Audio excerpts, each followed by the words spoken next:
চট্টগ্রামের বাংলা বাজার ঘাট দেশের অভ্যন্তরীণ নদীপথে পণ্য পরিবহনের মূল চালিকা শক্তি এখানকার হাজারো লাইটার জাহাজের শ্রমিক।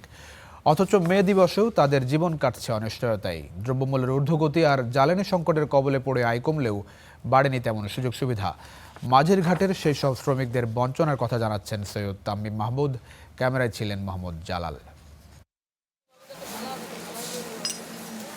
নোয়াখালীর আব্দুল মালেক দীর্ঘ প্রায় ২০ বছর এই ঘাটের ধুলোবালি আর ঘামের সাথে সখ্যতা তার। সময় গড়িয়েছে, চারপাশে বদলেছে অনেক কিছু, কিন্তু বদলায়নি কেবল মালেকের ভাগ্য। শ্রমিকের কষ্টটা কেউ বুঝে না। যে মে দিবসের কথা কইতেছে, মে দিবস হলো শ্রমিকের, কিন্তু আমরা কেউ পালন করতেই না।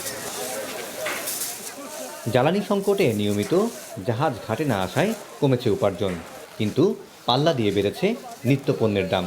অভাবের তাড়নায় এখন আব্দুল মালেককে হাঁটতে হচ্ছে সুদের কারবারিদের দুয়ারে। ছেলেমেয়ের পড়াশোনার খরচ জোগাতে গিয়ে প্রতি মাসেই বাড়ছে দেনার বোঝা। বাংলা বাজার ঘাটে মালেক মিয়ার মতো এমন শত শত শ্রমিকের গল্পটা আজ একই রকম করুন। আমরা অনেক কষ্ট করে লেখাপড়া করে অনেক সময় স্কুলে বেতন দিতে পারি না। স্কুলে বেতন যখন দিতে পারি না, তখন ওই বেতনওয়ালাই গাল পারে। এখন অনেকজন সুদে মুনাফা লই তো টাকা দিই। এইভাবে আমাদের জীবনটা চলতে আছে। বছরে একবার মে দিবস আসে, শ্রমিকদের অধিকার নিয়ে রাজপথ প্রকম্পিত হয়। অথচ দিন শেষে আব্দুল মালেক আর মোস্তফাদের দীর্ঘশ্বাস আর ঘাম কেবল নদীর জলেই মিশে যায়। জীবনমানের উন্নয়ন এখানে কেবলই কাগজে প্রতিশ্রুতি, বাস্তবে যা কেবলই এক ধূসর স্বপ্ন।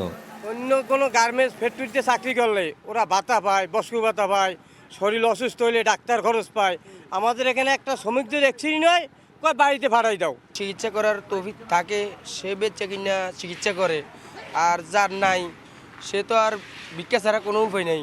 যে অধিকার পায় না শ্রমিকের পিছে কেউ নাই, এক আল্লাহ ছাড়া।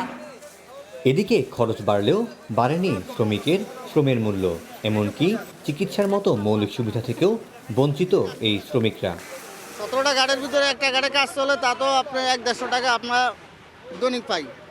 আপনার দোকানে ১৫০ টাকা খরচ করি, বাসায় লয়ে আপনার খালি হাতে চলে যাই। সব কিছুর দাম বাড়ছে, কিন্তু লেবারের কোনো পরিশ্রমের কোনো মূল্যই নাই। গত ২ দশকে দেশের অর্থনীতি বদলেছে বন্দরের অবয়ব, কিন্তু আব্দুল মালেকের মতো ঘাট শ্রমিকদের ভাগ্য রয়ে গেছে সেই তিমিরেই। সস্তা শ্রমের এই কারিগরদের জন্য সরকারি সুরক্ষা কিংবা স্থায়ী কোনো নীতিমালা না থাকলে আগামীর মে দিবসগুলো এদের কাছে কেবলই ক্যালেন্ডারের পাতায় একটি তারিখ হয়েই থাকবে।